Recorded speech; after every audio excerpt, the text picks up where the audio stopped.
Hello. Let me know if everything's working. I think it should, but let me know if everything's working. You never know with this kind of technology, right? Oh man, I just fell asleep like an hour ago. I'm getting old. I am getting old. But yeah, here we are. Alarms woke me up, so we shall do this like every single Wednesday, or most Wednesdays anyway. I'm here for my weekly update on Don's love life. Jesus. I'm never gonna get over that. But that's tomorrow. We'll talk about whatever you guys want to talk about dating wise tomorrow. Hopefully it's not gonna be just me. Hopefully we'll just talk about like a bunch of stuff, including like you guys' situation, whatever. But yeah, we'll see. Mic too low? How about turning the sound up then? I think that would work. But yeah, before we start the show, big shout out to the sponsor, which is FTX. They have the best mobile app in crypto for spot trading, in my opinion. You should check it out. If you do any kind of mobile trading, I highly recommend it. Their link is in the description. Appreciate their support. Quack indeed. So yeah, let's get straight into it. The monthly, I talked about this on the weekly open show this week. So we have this kind of weird situation. I don't like the midpoint too much because it really shouldn't reverse trend, right? Like when you have a range that is moving like this, right? Why have a midpoint, right? Because you would not want to be doing any business there anyway, right? You have like boundaries and shit that are much better trading points. In this case, however, we got rejected by the midpoint, which is not the best of signs if this sticks, right? Because then you can kind of say, okay, we're losing momentum and it's starting to kind of lean heavily into one side, which in this case would be the downside, right? Like if the midpoint acts as resistance, you could argue that support is gonna fail because it's not even enough momentum to carry us through there. That said, we've had some nice movements today, so we'll talk about those in a bit. But yeah, the higher time frame picture is got rejected by the midpoint, floating back down again. Not the worst in the world, not the best. Leaning, it's worse than it is good, in my opinion. So it's more bearish than bullish. But yeah, I mean, this was already a pretty good sign. There was more bearish and bullish given like range breakouts are usually, like false range breakouts are usually bearish, right? So it's not surprising, but it's still not everything is lost, is all I'm saying, because support's been holding on the high time frame. High time frames, Jesus. The sleep is killing me. These don't belong here. Let's remove them. So the weekly time frame, actually salvageable. We talked about this, I think, on weekly open as well at the start of the week, where I said like if we close this green, and I mean green in the sense that it has to close above 43k. If it closes above 43k, this starts looking quite good. So like let's say this weekly closes like this. At that point, it looked quite good. Anything at or below 43k would still look bad, right? That would just look like, okay, we lost this, because you can draw this as two levels as well, right? And we lost the first one, obviously. And if we kind of run into it now on a bounce, that would look like a bearish retest before we go lower, right? So it has to reclaim both of them. Reclaiming one is already like good, but to flip like bullish on this would have to reclaim both. So that's what we kind of have to wait for this week. If you're like a cautious trader like me, not really interested in doing anything before the week looks good again. If we lose it, I think doesn't really make much sense to bid this one. You want to bid this down here, right? So anything below 41.9k, and I just target 30k. And at 30k, I could see myself buy some again. Before then, not so much. You have blind bids on 13k? No, I don't need to. Like, that's so far off. I don't think we're gonna go there tomorrow or in a week or in 2 weeks. So like if we start breaking down, I'm gonna be at the computer trying to bid in the mid 20s, not at 14k. And if everything goes to shit, I mean, I'll have to buy more down at 14k, but that is not something I'm blindly expecting, hoping for, whatever. But yeah, so that's the picture, right? We have to close the week strong. If we don't, it looks like a bearish retest. But yeah, that's that. And on the daily time frame, that's where like a lot of people are excited right now, and for good reason. We're putting in quite the nice day after yesterday, which was pretty shitty. Right into resistance, but it's not really like that. There's a reason why I deleted this as support. Like I had this as support and then I deleted it. We fell straight through. Now I added it as resistance. It's a little bit better of a resistance than it was support. But it's not the best one because this entire area is quite big. And yeah, really shouldn't do much. I knew it wouldn't do much as support. We'll see how it does as resistance. But yeah, so the diagonal, we failed again. We've done that before. We closed at it, and now we're rallying a little bit. So the next 4 to 5 hours till the daily close are quite important. If we close it all the way back down at 40k, right? 40.3k, I think there's gonna be pretty much straight up downside from there.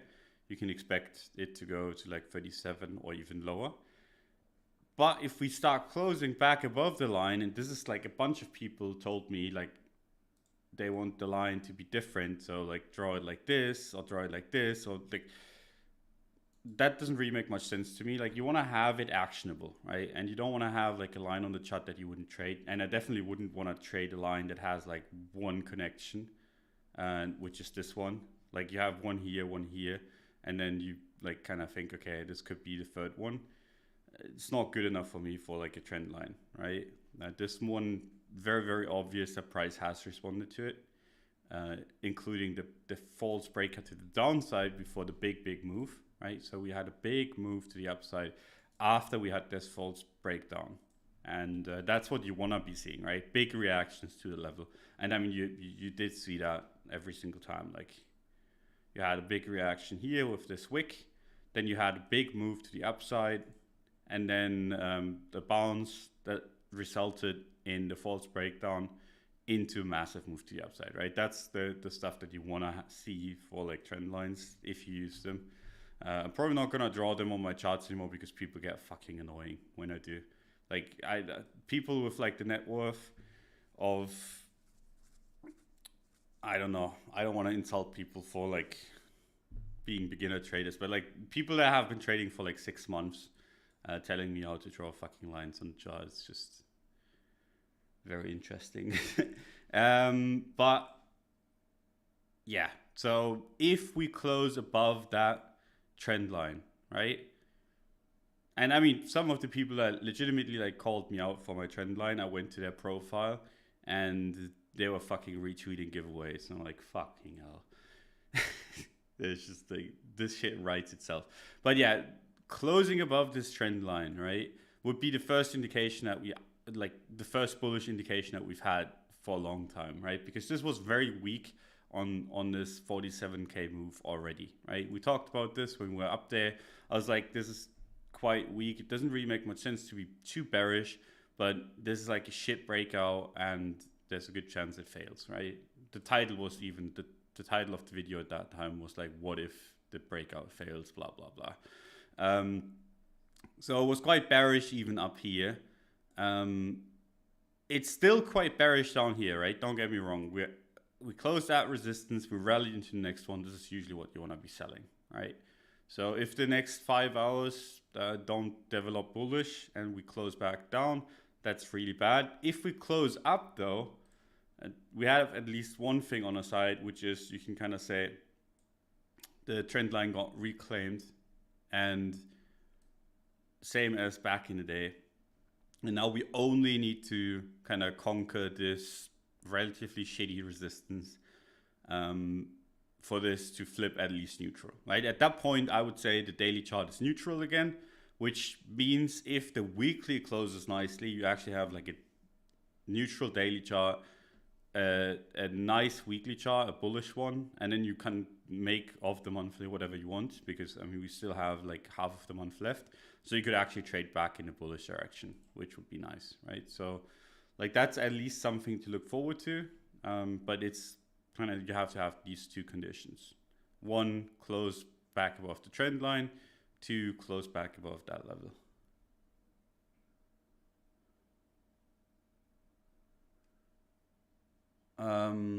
Why are you no longer trading lower time frames, Don? One, because I don't really like lower time frame stuff is most like best done with leverage. And I don't want to trade through a company that's like just a bunch of work. And so I just don't. Tax-wise, it's a nightmare in Germany. I had a bunch of people, like German people, DM me being like, what do you mean? Like you can't trade leverage in Germany? Yeah, you should read up on stuff before you do it, because the tax laws are quite shitty in that regard. But yeah, so like look, I can't do the leverage stuff, so I don't really bother. And the second reason is because like I don't like fighting for 1 or 2% here and there. I could like I'd much rather get like a 50% move to the upside, or capture like a 70% move to the downside before like the next 5 or 6x. I'd much rather do that with my time. I used to be like hungry for the 1 or 2% every now and then. I'm not anymore. It's just how it is. Why not move to other countries then? Because I think this is one of the best places to live, and all my friends and all my family are here. I don't like people like, oh, move somewhere else, move to Dubai or whatever. And I'm like, fucking hell, do I really, like, who the fuck wants to live in Dubai? Like, it's a soulless country, in my opinion, anyway.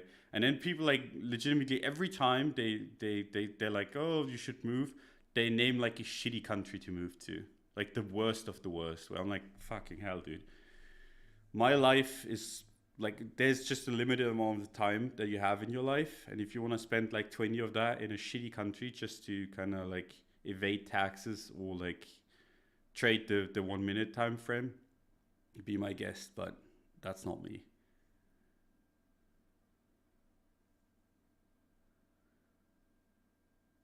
It's just like I don't get the point. Like this fucking market gives you 2x, 3x, 4x's on like a monthly basis. If you pay like 40% of that in tax, that sucks. But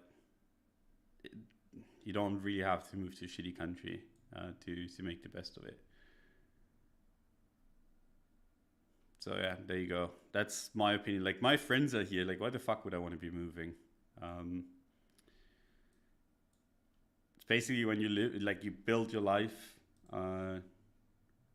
It's harder to move. If anything, I do it short term, and like setting everything up in another country wouldn't make much sense. Maybe at some point, but like trading the low time frames isn't as important to me as living in a cool country that I like. So yeah, that's Bitcoin. So obviously, like with these kind of moves, it's really hard to stay objective because you've kind of seen how these play out, and it feels like you're late if you get in on the confirmation. But the thing is, right, like this close below and then close back above, and that was basically your confirmation to go, and then you still had a move of 20% to catch, right? In this instance, you obviously lost the first like 5, but you still got 20. So if this flips everything and actually turns bullish here, and you get it at 42, and it goes towards 52, you still get your 20% move, and you obviously still miss the first 7, but that's fine, right? It's much better than just buying into resistance and then taking a fucking haircut of like 20%. I'd much rather, in this instance, wait for resistance to be reclaimed, especially given the current market conditions, right? The broader direction of the market has been down, right?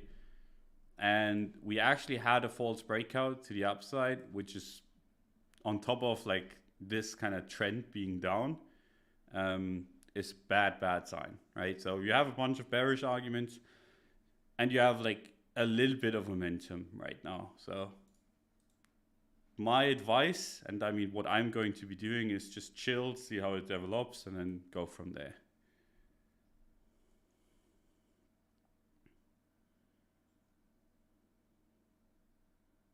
So yeah, previous Telegram, it's Goldmade, lots of charts there. Why not revive it? Because I figured that it's nice having more time for myself. I don't know. I'm enjoying my free time, and I'm not I'm not getting paid for any of this. It's just a hobby, you know. Like, I mean, I'm getting paid for these videos, but if it wasn't a hobby of mine, I wouldn't be doing it. And so like I have to have fun with it, and doing more of it just makes it less fun. So I try to keep it balanced. Since 30K trend looks up but Olympian tide, I mean, depends always on your time frame, right? So like even since 47, 48K, you can go on a low enough time frame and you can say, okay, since here the trend looked up but tired. And I mean, on the 5 minute, that's not kind of like, this one's a shitty example, but you get what I'm saying. Like, you made a low and then you just kind of like crawled upwards, but then again you made lower lows, higher highs, so like it's more neutral anyway. But you get the point, right? It always depends on your time frame. Because people always argue with me about this. They're like, you're misreading the trend. The trend's up. And I mean, yeah, the trend on the daily is up. But the trend in general has been down or sideways if you zoom out far enough. If you zoom out far enough, this is just sideways. And that's like in general, like what I'm thinking, my kind of thesis, and why I've been like relatively accurate on the market is, we're either gonna go sideways or we're gonna go down.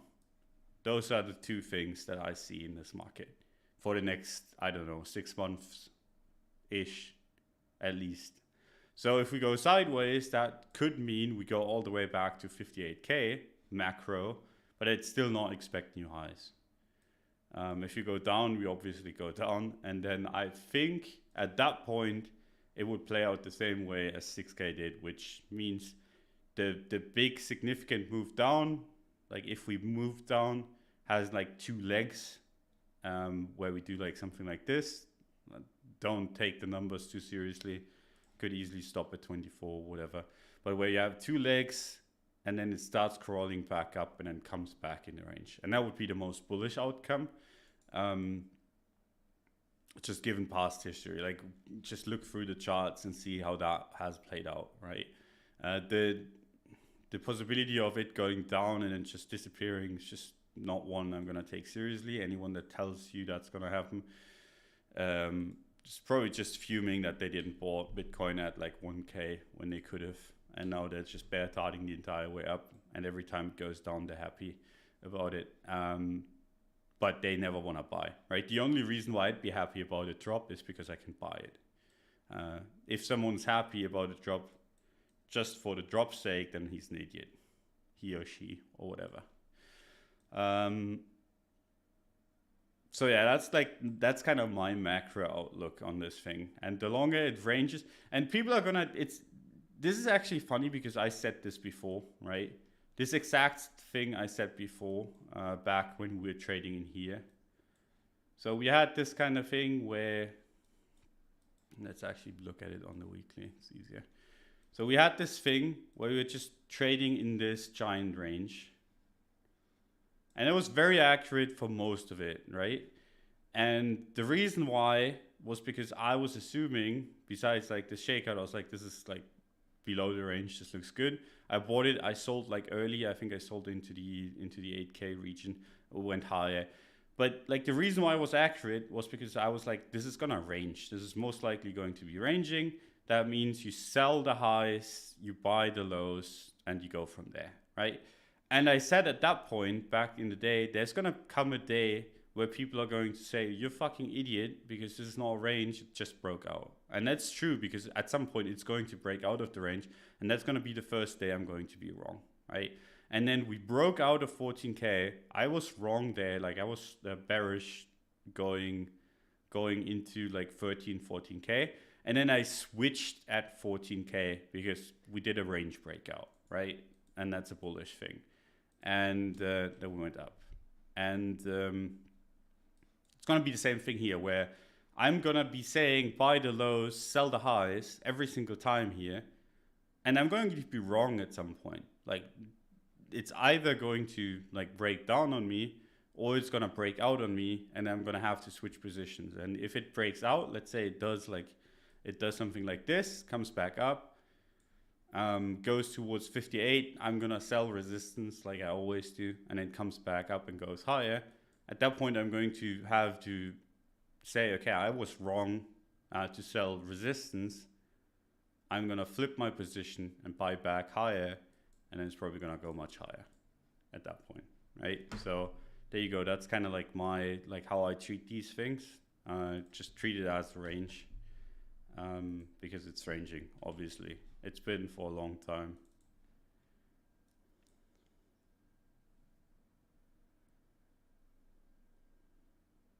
Okay.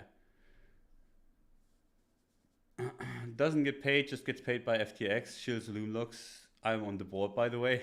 If you knew what I'm paid by Loomlocks, you wouldn't say like it's just I mean I love the guys at Loomlock. And I love Loom, and I would do it for free. He's insisted, and I've refused to give him an ETH address to pay me, and then he's bullied me into it for months at a time. At some point, he was like very angry at me discussing it, and I had to cave. So like I would do it for free anyway. And this I streamed anyway, right? For the people that have been around for a while. I streamed before I got paid for it. Now I'm getting paid for it, which is just an added bonus. So I just do whatever I like to do. It's always been that way.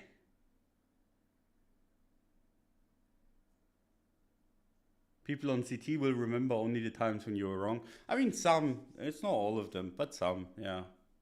It's just how it goes.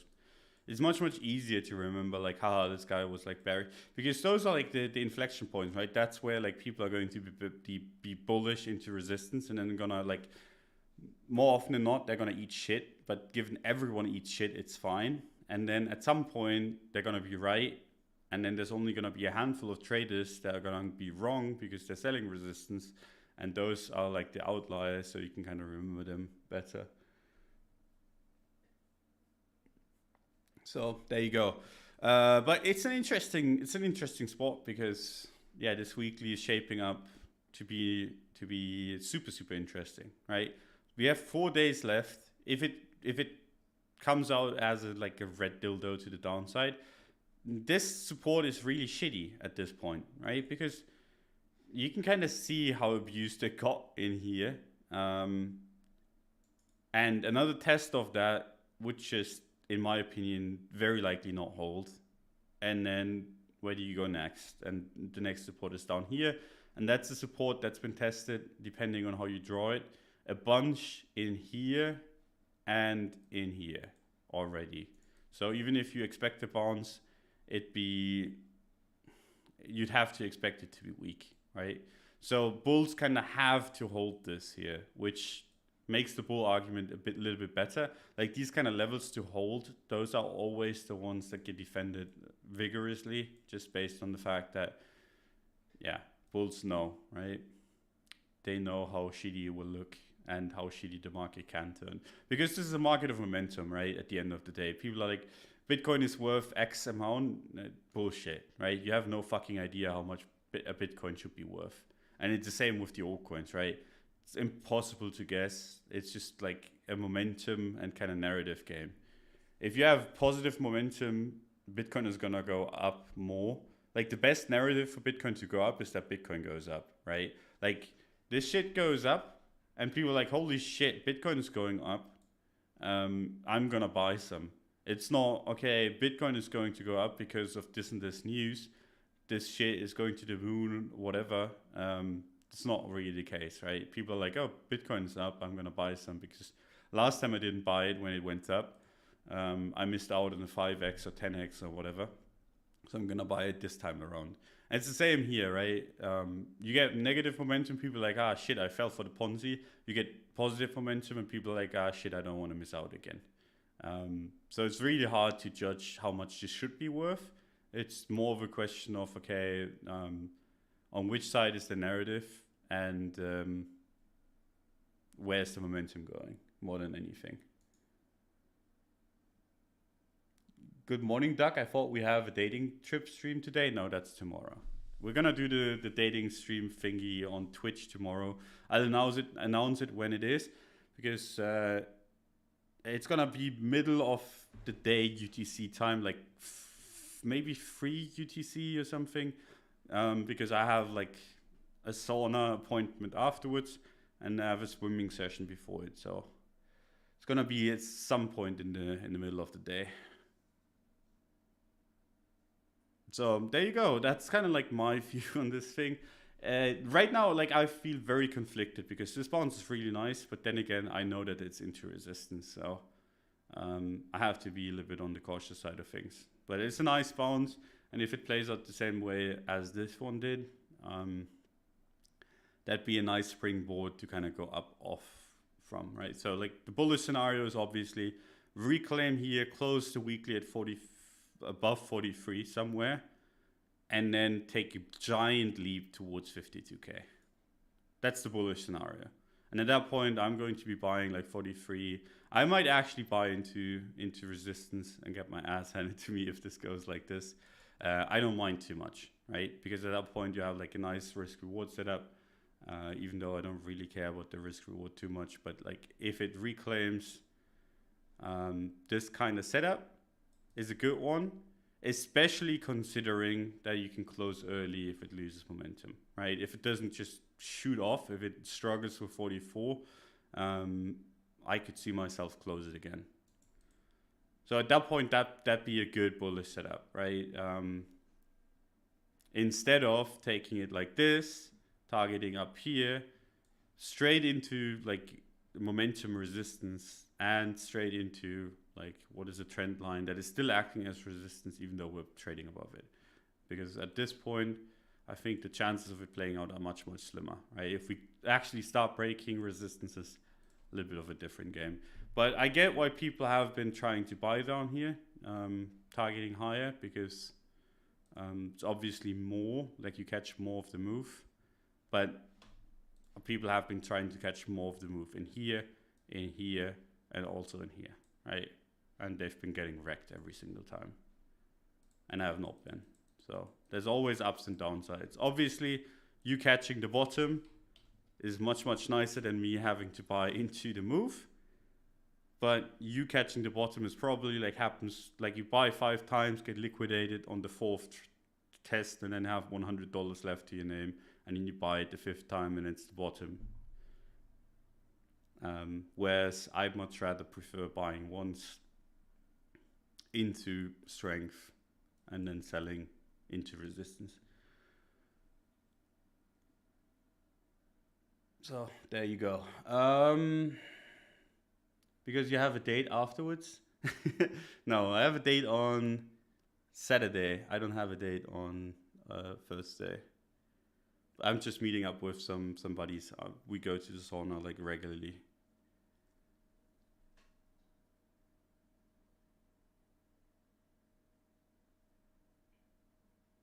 So there you go. This can also be head and shoulders in the making.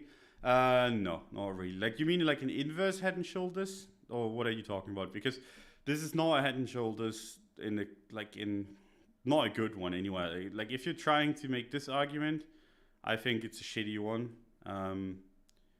I much rather prefer the ones setting up at like at tops basically. Like this is the middle of a move, right? So you would have to have like a continuation head and shoulders, which is just rare in my experience. I much rather prefer these ones on the top of the moves, or the inverse on the bottom of the moves. You have had plenty of those, right? So you see this, like this was an excellent one on the top of a move, and then the moment you reclaim it, it fucking moons, and that's like oftentimes the case. And then you have the same thing here, like a really good one, inverse one at the bottom of a move that led to like a really nice move upwards. In this instance, it's just like, it's okay, but it's not really my preferred way of trading. Like I would not want to be like expecting this and then taking the trade off of that. But you can obviously do it, because the good thing about head and shoulders, right? And the only reason why like I sometimes draw them is because it's a really nice setup to trade. Because you like, let's say you're trading here, you have a really clear invalidation on the short side of things. You enter here, you don't, this is what classical charting teaches you, right? That you should be entering the moment it breaks the neckline, whatever. This is bullshit, right? Because what it does is it goes down a little bit and then just reverses on you and blows you the fuck out, right? This works almost never in crypto. But when you have like a setup like this, you have a clear high, you make a higher high, and then you set an equal high or roughly an equal high down here, as in you kind of don't manage to make a higher low, which would have happened here, which looks much better. But you go all the way back to where you move originated, and then you bounce. At that point, you have like a really nice setup, because you short here, you have your stop loss there, and then you have your target below, somewhere below this. So you basically, your target is buying basically where the traditional guys, the traditional pattern charters or whatever, actually start shorting, right? So you start buying into their liquidity, and then it usually goes up in crypto, at least for a little bit. Sometimes it goes back down again, but at that point the classical charters are already fucked. And the same is obviously true, and much better even, for the downside. And I love these setups in crypto, because what happens when this happens, right, is you have like, it comes back down, and this is usually after a huge crash, right? So you had a huge crash and this happens. And at this point, people turned really bearish. So they had like their hopes and dreams kind of refueled by this move up. And they're like, this is a high, it's going to get taken out, we're going to go to the moon. And then it gets rejected, right? And at that point, sentiment turns really bearish again. And you have a really nice long setup, which is basically you try to buy as close to this low as possible with your stop loss down here, and then you just target the fucking moon. And you really, I really mean it. Like when you get this kind of setup, you don't target just like a little bit above this line. You target a shitload above it, because in crypto these are really rare and they usually play out really nicely. One example, this one, obviously you could have targeted just 7.7k, but it went all the way to 10k from 6.6k, right? And that's a nice trade, really risk defined, and you can find these in lower time frames as well. Very often the case that you get really nice ones. I mean, this one is one that I was looking at back in the day as well. It's not as clear as the other ones because it's not at the bottom of the trend, but it's still good enough. So yeah, you kind of look at these, and when you find them, they fucking gigamoon almost every time.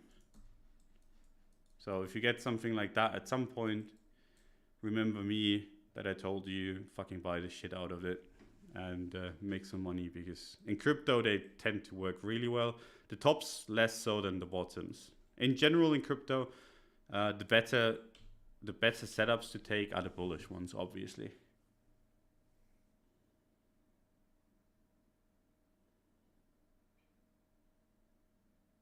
Hey Dawn, could you look at NIR? Narrative could be the same as it was for Luna a few weeks, month ago, and it's holding strong. Nah, I mean, I can look at it, but I disagree with the narrative thing.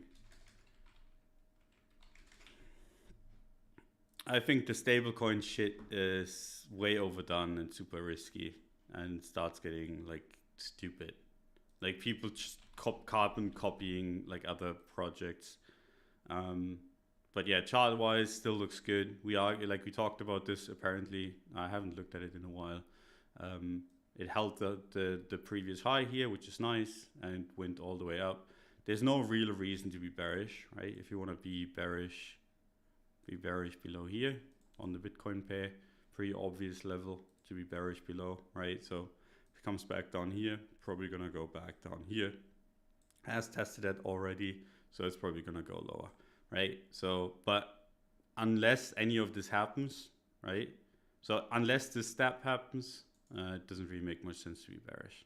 Makes sense to be bullish. But like these kind of narratives, this is just basically for the people that have missed the entire Luna trade and are just trying to make some money on a different one. And how that usually ends is just with everything dumping to shit. And yeah, I don't like it. This is basically buying, like seeing all the altcoins moon and then buying Zcash. Because it hasn't mooned. That's the near trade. Which, I mean, can work, right? And has worked in the past. But fucking hell, I'm not going to take that trade. Talk about your dates. Nobody cares about Bitcoin anymore. You can do, like, you can listen to that shit on tomorrow's stream. I don't know why anyone gives a shit, but fine by me. What do you think about Shiba and Doge? Take it to zero, man. Take it to zero. With regards to Luna, right? And this is why, like, I don't like Near too much. You look at Luna, and we made this argument. We made this argument on Technical Roundup as well. Like, this is a false breakout, right? It's not really confirmed yet. For me, it has to close this week below 90, which, I mean, it still can kind of hold that, and then it's like somewhat fine.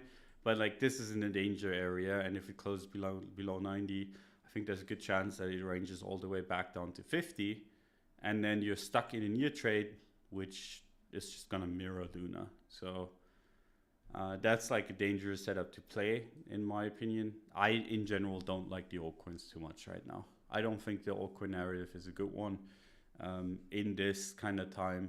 I could be completely wrong on that front. The only kind of narrative that I could see work out is the ETH narrative, and that has been delayed. So it's been struggling a little bit because of that.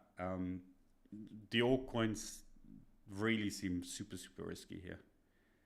This is like the we're in the middle of we're in the eye of the storm, basically, right? Where Bitcoin decides where it goes. And if this crashes down, your altcoins are going to be down 90%. Like legitimately 90%. I could easily see all of this if Bitcoin plays out to the downside. Now, you can obviously take trades and stuff. And if you have like smart stop losses, that's fine. But if you don't, taking a 90% hit is going to suck. So that's why, like, I don't want to go through these and say, okay, this looks good, this looks bad, because I know a bunch of people are going to buy spot and then get completely fucking rinsed if this plays to the downside. And I still think there's actually a greater than 50% chance that this plays out to the downside. So with that in mind, it's really, really tough arguing for altcoins. And with regards to Doge and Shiba, I think as the longer like this kind of macro situation lasts, the less likely people are going to be to buy that shit, because you don't want to spend your money on stupid shit. Like, you want to speculate. If you want to speculate while everything goes to shit, right? While the gas prices go up, while your food gets more expensive, you want to speculate on stuff that actually makes sense to buy, right? As in, people are going to speculate on housing. People are going to speculate on a bunch of shit, but I don't think they're necessarily going to chase Doge money. That said, setup-wise, there's actually a setup to be made on Doge. So you could argue I'm fudding the bottom, which there is a chance that this is. But there's a setup on Doge, which is this one. Actually not a bad setup, based on the fact that if it closes below this low, you can just get out, take the tiny loss, It's just gonna be like a few percent basically, and there's like quite a big upside. So Dogecoin, not really the worst setup in the world, but you can obviously see what is happening with this, right? Even if I don't draw it out, sometimes you have to take stuff off of log chart to kind of see the full picture. This is full retracing. Like the target of this is at least 200 sats, if not 100 sats. This is full retracing. If that's going to be like this, or even like this, or just straight up down, I have no idea. But this part, this dump part, that's gonna happen. So if you hold it too long, you're gonna eat shit. That's all I'm gonna say.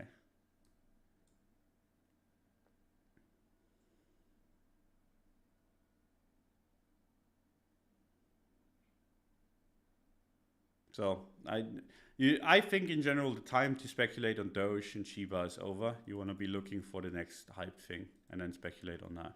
That said, like Shiba with like the Robinhood listing, maybe it has like another cycle in it, but you can see like how people have been fading that. Look at this. Coinbase lists it. This results. Robinhood lists it. So far, not much. But you can never underestimate retail. So if the entire GME stuff, and this is how I would play this, because I'm not going to touch the Doge coins probably. So that's why I'm saying how I would, because I'm probably not going to. But how I would if I wanted to play it is I would look at GME, GameStop, and if that meme stock goes nuts, you can start playing stupid shit on Robinhood again. So at that point, you can buy Shiba, I think. Like if GameStop goes and makes new highs and Shiba isn't to the moon yet, I think that's a good play to be made. Just chasing that. Because this is like the same stupid people that buy Shiba buy GME.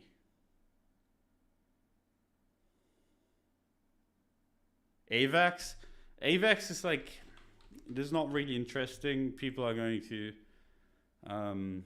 look at this and like look at the low time frames and be like, oh, this is moving. This is Avax. Like, why would you be trading Avax other than play the range? And we talked about this during this time. Like I've talked about this week to week to week. I was like, this is in range, this is in range, this is in range. Look how good that range has been. But the thing is, like, this range is tiny, and if you're trading the intraday stuff, I think you're doing yourself a disservice. You just play the range. If you want to play Avax, play the range. Assume it's going to be going on forever until it doesn't. Like this one is not one where it's like, oh, this resistance has been tested too many times, the support has been tested too many times. This is one is just like, you play the range until it fails or you don't play this at all. And if it goes to the upside, then you can start positioning bullishly again. If it goes to the downside, you never touch it again until it gives you really, really good bullish setup.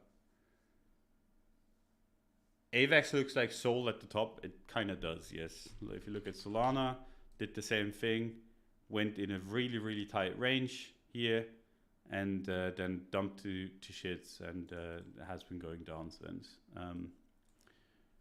I mean, looks more aggressive on the USD chart, obviously.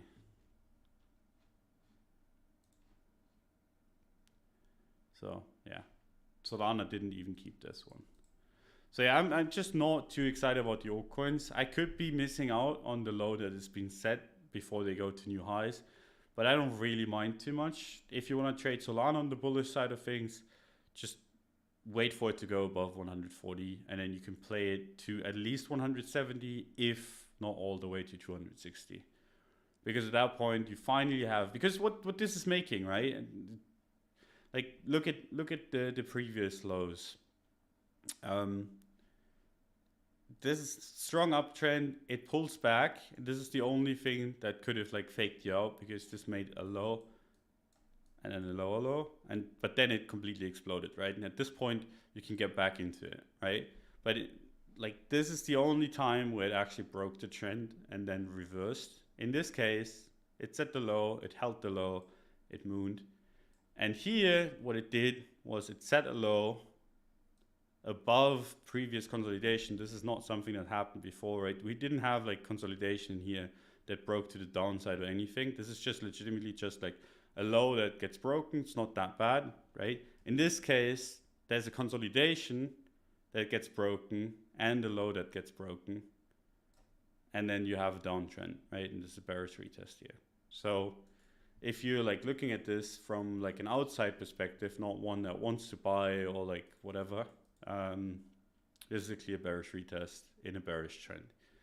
Now, obviously, if you want to be buying SOL or if you're a SOL back holder, you don't want that to be true, right? And I think that is not going to be true if we kind of reclaim this bearish retest, because bearish retests, if they come in and get rejected strong, that looks really bearish.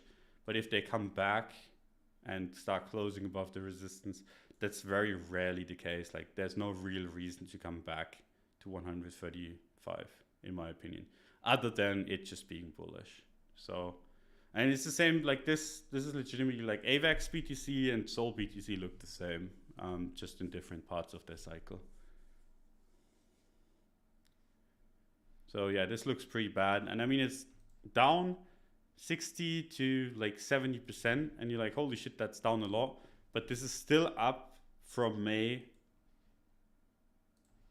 Yeah, 19K%, which is quite a bit.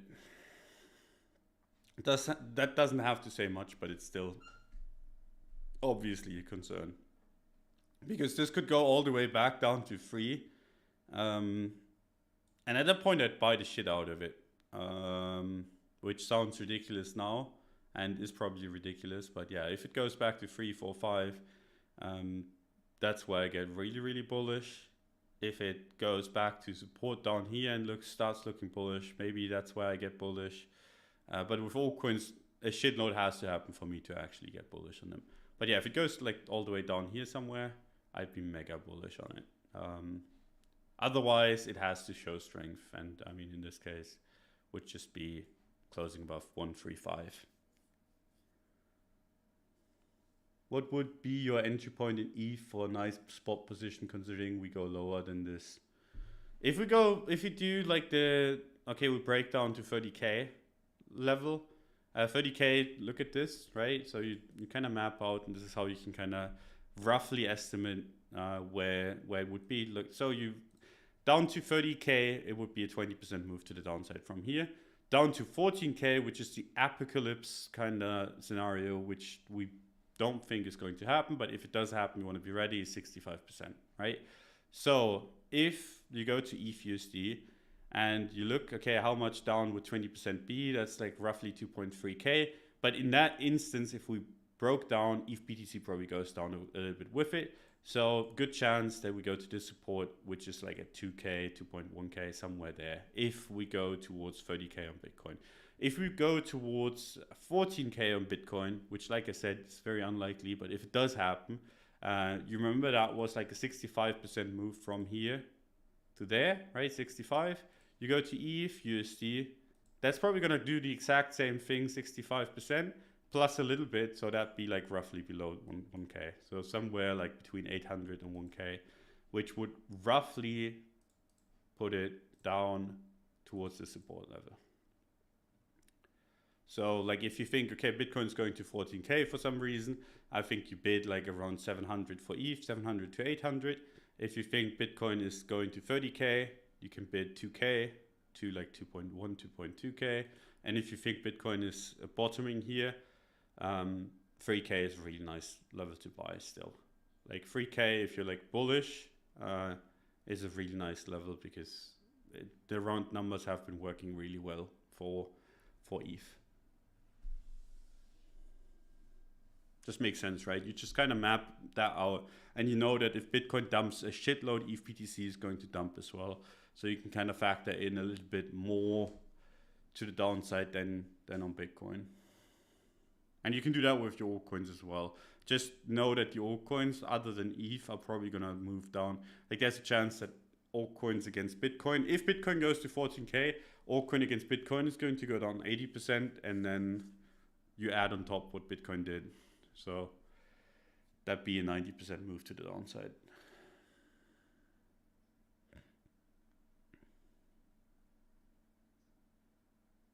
But wouldn't you? But would you buy though? Wouldn't you buy new shiny stuff, assuming a minus 80% cycle? Yeah, good chance that I would buy it just based on the fact that Sam and FTX support it, basically. It's just it's like buying it's like buying BNB basically from Binance, right? I would still buy BNB if it goes down a shitload, just based on the fact that I know that ZZ would want to support it. And it's the same with FTT, and it's the same with Solana. Just makes sense. But other than those and ETH, probably nothing from the cycle is interesting.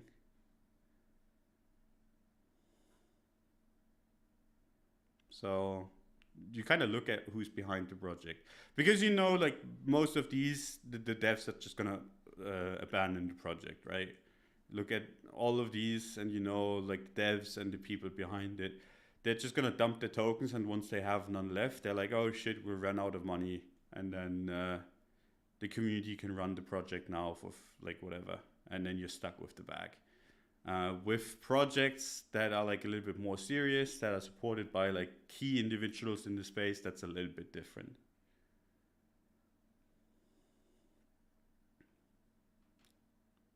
So yeah, that's that. Hope that helped. Any other questions? Otherwise, I'll call it a day.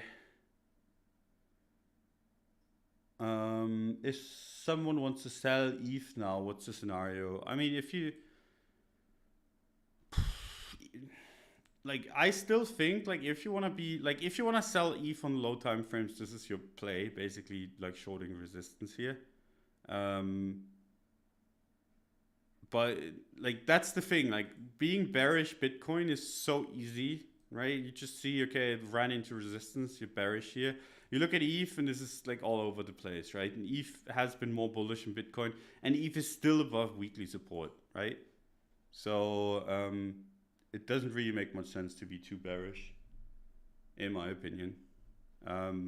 There's clearer pairs to be bearish on, and that's Bitcoin. So like if you want to short something, short Bitcoin instead of ETH. Even though if it goes down, ETH is probably going to go down more. The setup just isn't clear, right? Like there's no real good setup that you can trade, so it doesn't really make much sense. So if you still have it, I mean, like I can't give you good advice. This is too choppy of a chart, and it's a good looking chart while Bitcoin looks bad. So you have like this weird thing where ETH actually looks decent at 3K and Bitcoin looks bad at 40K. And you have to take a bet which one of them is right. And yeah, that's not an easy thing to do. And I hate when that's the case. Usually I try to avoid those scenarios, because if you have a bullish scenario on Bitcoin and ETH, that's nice confluence. If you have them kind of opposite to each other, then you don't really know what the fuck to do, because then it depends on what you pick, and one could track the other up or down, and it's not as easy. Hi Dawn, what about XTC? XTC just took a big shit. I'm glad I dumped it. Where is it? There it is. So depending on how you, like if you do log or non-log, this just basically broke the trend line and broke down. Not a big fan. Until it reclaims, and this is something I said like a week or two ago, until it reclaims the trend line significantly, I just expect it to go down. And it had all the time in the world, didn't do anything with it. And given like my enthusiasm for NFTs has run out, I'm not really into NFTs anymore. I don't really see a good reason to hold it. Basically, the moment Russia invaded Ukraine, I was just like, okay, I'm done with NFTs. Like this, it's the same. Like I'm done with meme coins. Basically, if I traded meme coins and that shit happens, I'm just not going to continue. Doesn't really make much sense to me, right? When you have like this much uncertainty in the world, you don't want to be stuck in shit. And like all of these coins, besides Bitcoin and ETH, are questionable to me at best, and NFTs are even worse. So like if you don't have the macro background to kind of play these stupid games, these Ponzi games where you like have to worry about like getting the rug pulled on you every single day. It just doesn't really make much sense, right? I don't have any conviction in anything but Bitcoin and ETH. And so like I'm just gonna be sitting there wondering whether my stuff is gonna go down 90% in a day. That's why I tend to avoid it when I'm not entirely sure. Okay, the gamble mode is on, and you can feel it when the gamble mode is on, right? When people go completely nuts. It's not really the case right now. It might come back, but until it does, I'm just not gonna be involved. The trend line is still held on the USD pair. We can look. Okay, so USD pair has actually been really nice. $4 rejection. So let's put it on log and draw a trend line. Oh shit, this low actually unusable. Not really any trend lines there. Put it off of log, try to draw one there. And then roughly like that.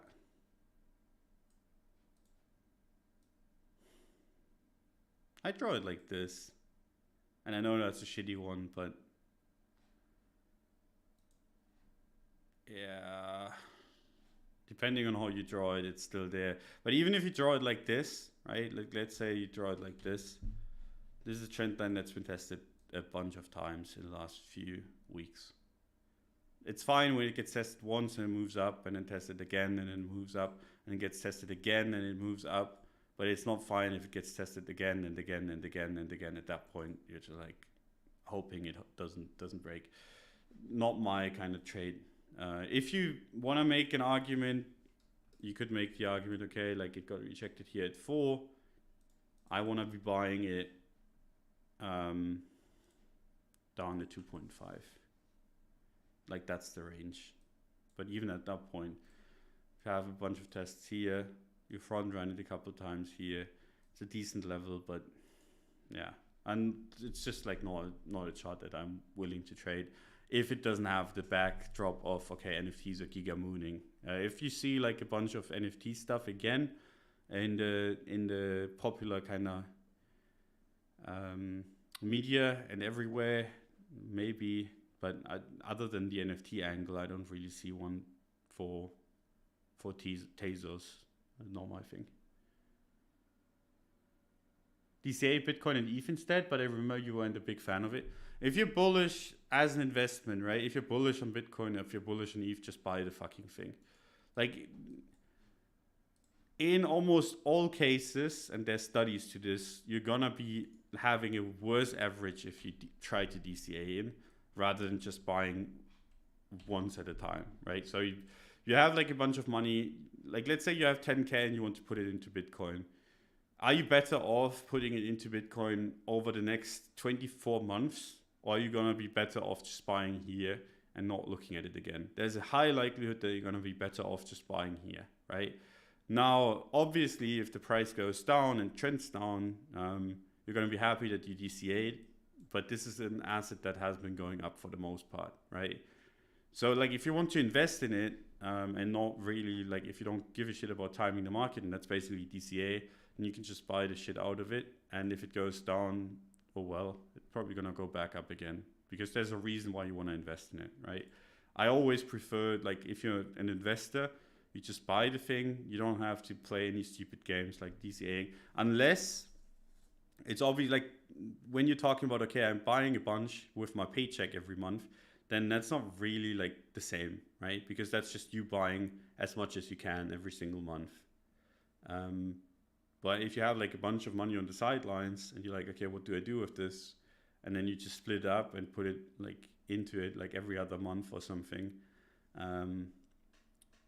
That's more likely than not going to perform worse than just buying it flat outright. That's why I don't like DCA. But the thing is, the advantage of DCA is if it dumps, you're not going to be the one that necessarily sells the bottom out of panic, because you're still buying on the way down, and you're like, oh shit, I'm getting a better average. Whereas if you bought here with your everything, you might panic. So it depends on how solid your hands are, basically. Because if you make an investment, you shouldn't be selling when it gets cheaper, right?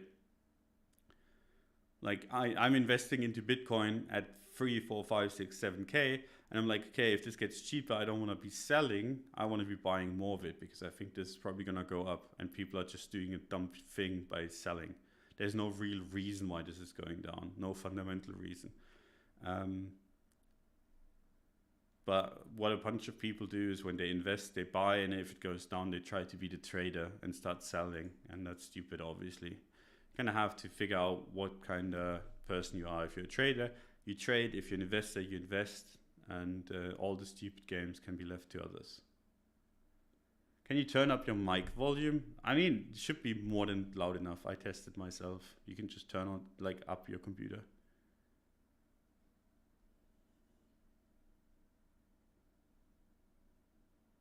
Do you think we'll have another capitulation event? I don't know. We'll have to wait and see. Like, I have a feeling we might, but I have no idea. So far, every time we had one. But we didn't really have a blow off top either. So maybe we don't have to have a blow off bottom, whatever.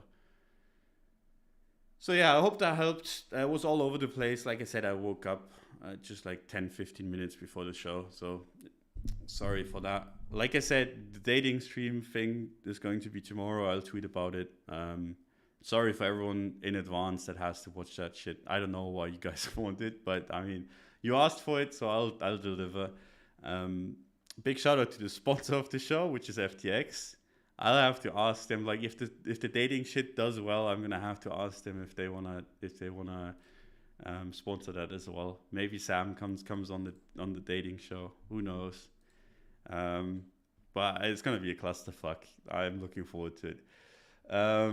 Appreciate you guys coming by. Really appreciate the sponsor of the show, which is FTX. Links in the description. Yeah, let's see how this daily closes today. It's gonna be interesting.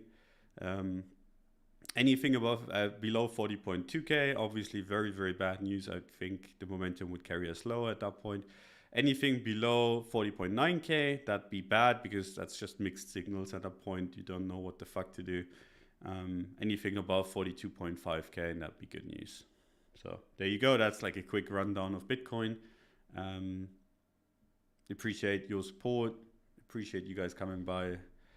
We'll see each other maybe tomorrow if you want to like listen to that garbage. If not, we'll see each other on Friday. See ya. Bye bye.